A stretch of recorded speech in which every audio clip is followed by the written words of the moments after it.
KNSI's Ox in the Afternoon, rolling through a Tuesday. Kind of, if you've sensed it in my last comments there as we wrapped up hour 2 of our 3-hour disco swing party. Got a lot of stuff on the plate today, trying to squeeze it all in, getting a little tongue-tied on trying to remember who's doing what and where. It's one of those days where it's just a lot to cover, and we'll never get to it all. But the city of St. Cloud is actually looking to approve a 40-unit apartment complex for homeless people. So instead of being homeless, they're going to get their own apartment, brand new. Same people who brought you the wet house for chronic inebriates a few years ago. Remember that one? Of course, this is going to be on the east side. I mean, where else would you put an apartment for chronic drunk people and now people who are otherwise homeless? I mean, obviously, you'd put it on the east side. We all saw the vision for the east side. And I think it had a Trump casino. It had luxury hotels. It had multiple shopping centers.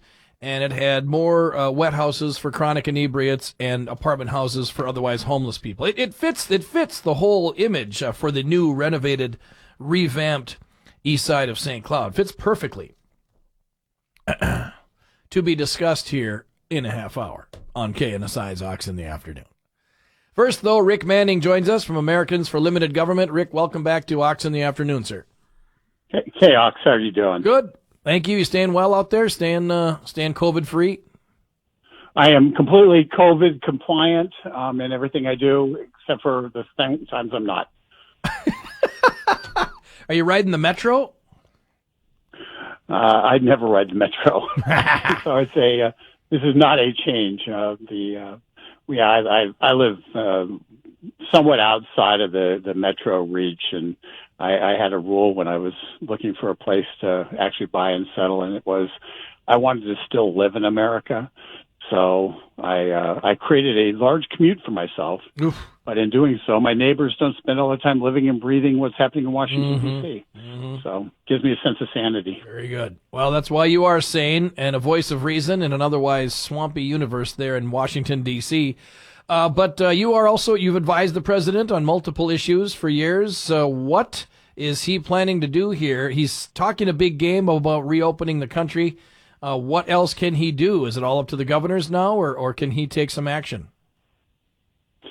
Well, I think one of the things that, first of all, we live in a federalist form of government where the Washington, D.C. doesn't dictate to the governors. That was true when the left was trying to get the president to tell governors they had to shut. And it's true now when the left wants the president to say that they must stay shut.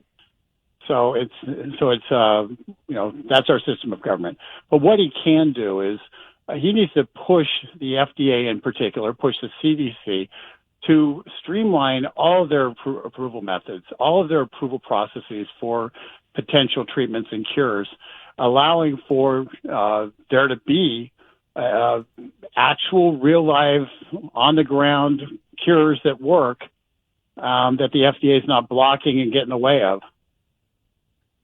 Well, let's talk some more about that. How much of that can the president just do? I mean, there's a progression of things, right? First, the research has to be there, but can the president just essentially wave a magic wand and have it done? Does he need to invoke some sort of government mandating for these companies to do things, or what?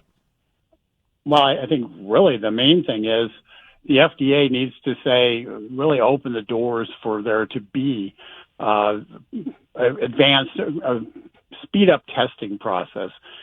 Think about hydroxychloroquine, which we've been talking about for over 2 months. They still don't have basic testing done to show the efficacy of the drug or not. So because they haven't fast-tracked that, they've made it so there's still questions as to whether or not it should be utilized or not.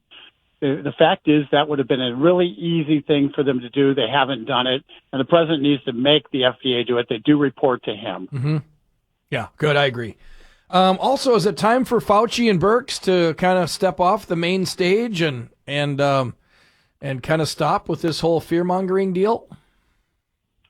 I'm somewhat concerned that Fauci was in an interview on Breitbart that published today, talking about his interview with Cuomo yesterday, the Cuomo on CNN, and how he talked to him every single night, and it was they were friends. Well, I'm sorry, and then gets on TV and starts talking about all that. It's really, really hard not to believe you've got a fox in the hen house when somebody is overtly partisan in terms of their leanings and their favorites. So it's I think a lot of people are beginning to lose trust in Anthony Fauci, and the president needs to look for other experts, and particularly he needs to look for experts that are in the private sector. Doctors, if I were the president, I'd have a group of 100 doctors that were actually treating coronavirus patients. And I'd be doing conference calls with those doctors and say, what works, what doesn't work.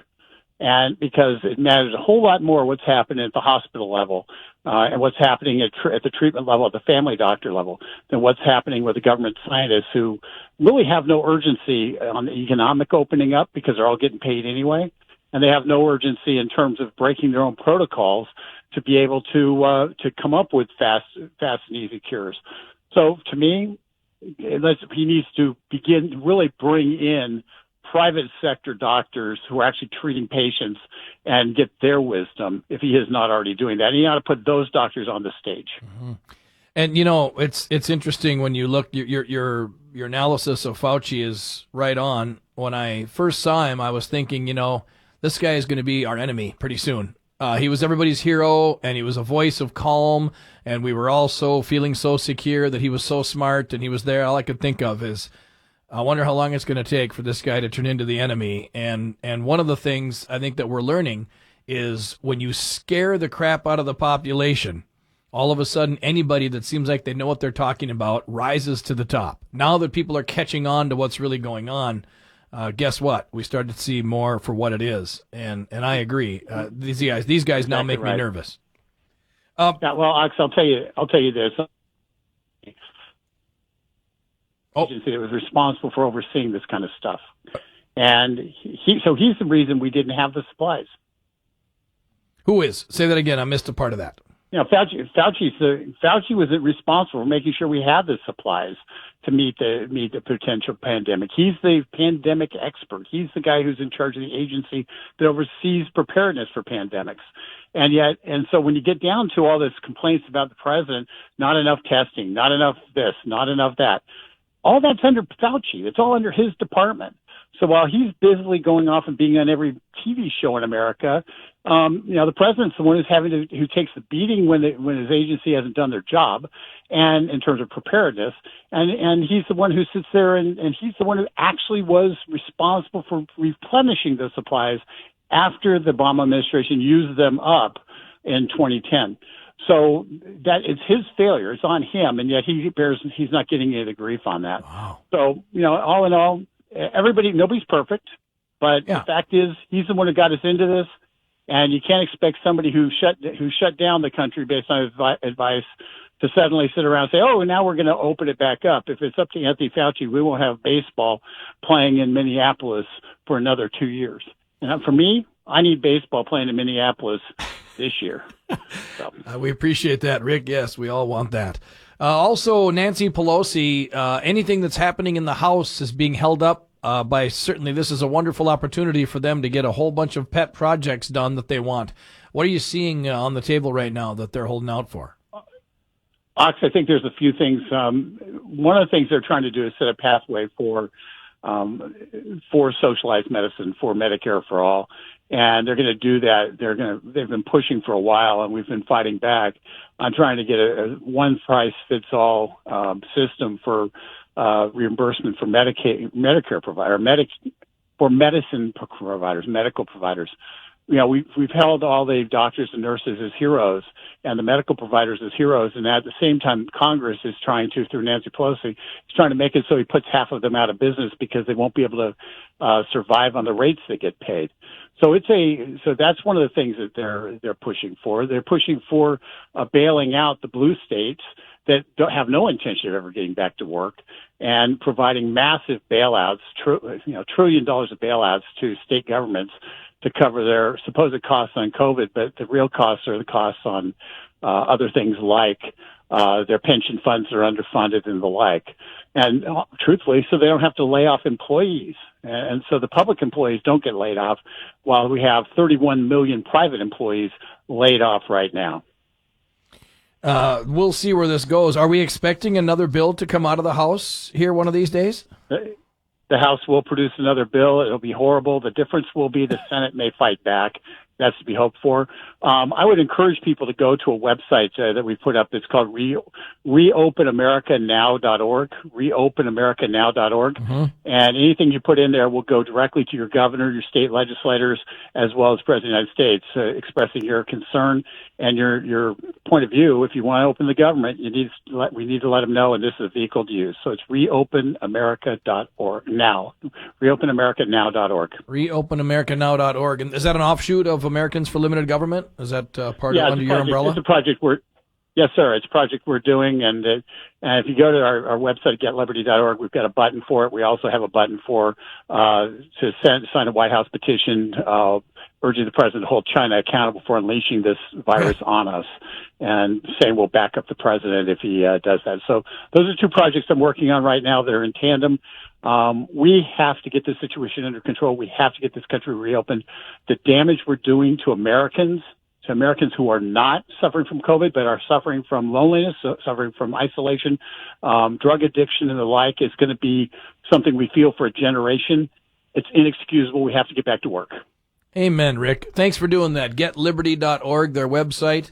Also, reopenamericanow.org. Rick, thanks. Good talking to you. Stay safe, and we'll talk soon.